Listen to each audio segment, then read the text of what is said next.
Well, the American left has celebrated Venezuela's socialist economic model for a long time and called for its imitation elsewhere.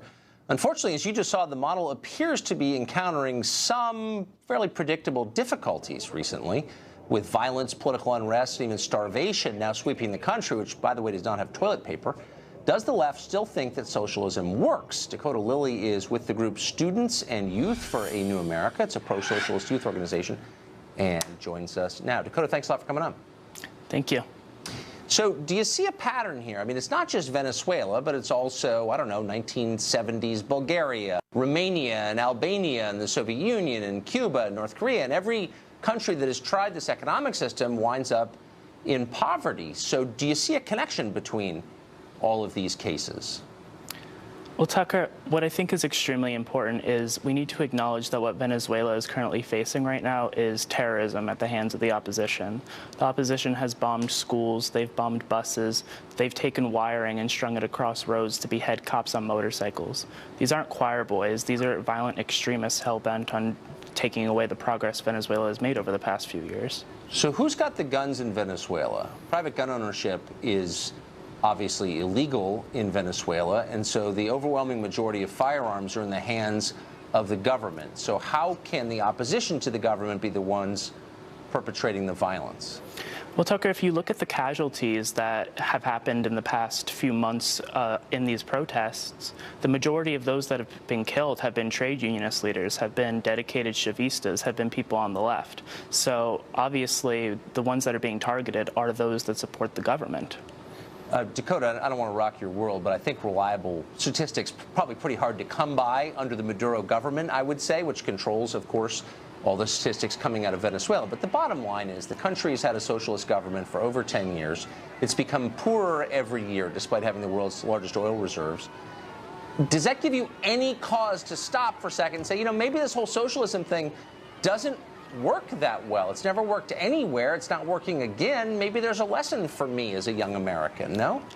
Well, Tucker, everyone in Venezuela, including the president, Nicolás Maduro, acknowledges that reforms are needed in things like food distribution and elsewhere. But very few, if anyone, in Venezuela want to go back to the pre-Chavez years of unbridled capitalism. So much so that the leader of the opposition, Enrique Capriles, calls himself a socialist. Presumably he means something different by that. Is your Spanish pretty good? I mean, do you have a pretty good handle on popular opinion in Venezuela? How would you know what the majority of people in Venezuela want? Well, I mean, all you have to do is look at the astounding amount of elections that have been held over the past few years, ever since the early 2000s when Chavez came in. People have come out time and time again to vote for the United Socialist Party, to vote for constitutional referendums, and to vote for Hugo Chávez and Nicolás Maduro in elections that have been certified by international observers like the Carter Center.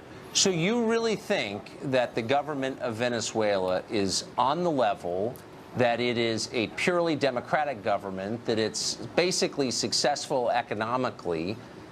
How can you think that? I mean, have you spent a lot of time there? Have you talked to a lot of people about it? I mean, like, what gives you that idea? Well, Tucker, if you look at the international observers that have certified these elections, I mean, what stake does Jimmy Carter and the Carter Center have in defining fraudulent elections as democratic?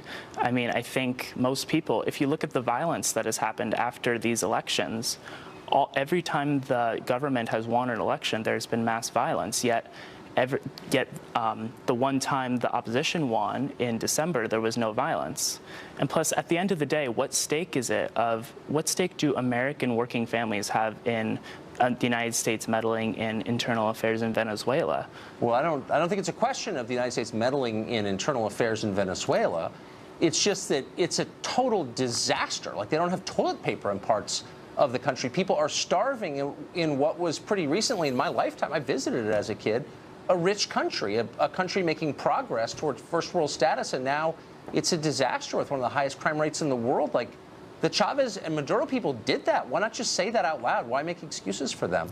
Well, again, like I said, everyone in the government acknowledges that things like crime are too high and reforms are needed. That was something that was mentioned by Chavez before he died and is still mentioned by Nicolás Maduro. But in terms of economics, the sanctions that the United States has put on Venezuela and the hoarding done by multinational corporations in Venezuela certainly doesn't help the situation. Okay, but that's not the real problem. I mean, look, the Supreme Court shut down the Congress in Venezuela. If you believe in democracy and you think people ought to have some say in their government, if the government's shutting down the Congress, I mean, that's authoritarian. And again, as an American, why would you make excuses for that? I mean, there's no like, you're not Venezuelan. You don't have to pretend that this is going well. It's a total disaster. Why not just say so? Well, Tucker, I mean, if you look at the accusations that were leveled against the National Assembly, they were legitimate accusations. People believed that certain members of the National Assembly had been illegally inaugurated, and that's why the Supreme Court struck it down, which was then rescinded just a few days later. So, I mean, it's not like there aren't checks and balances. You're so young. It's not like there's not a process. Feel bad. It's just, you know, people, I guess, in college believe anything, but it just seems like, of all the things that we debate, whether or not Venezuela is a success does seem to have moved into the beyond debate category. It's like a total disaster. So, you know, I don't know. If you don't see that, I'm probably not going to convince you on this show. But thanks for joining us, Dakotah. I appreciate it. Thank you.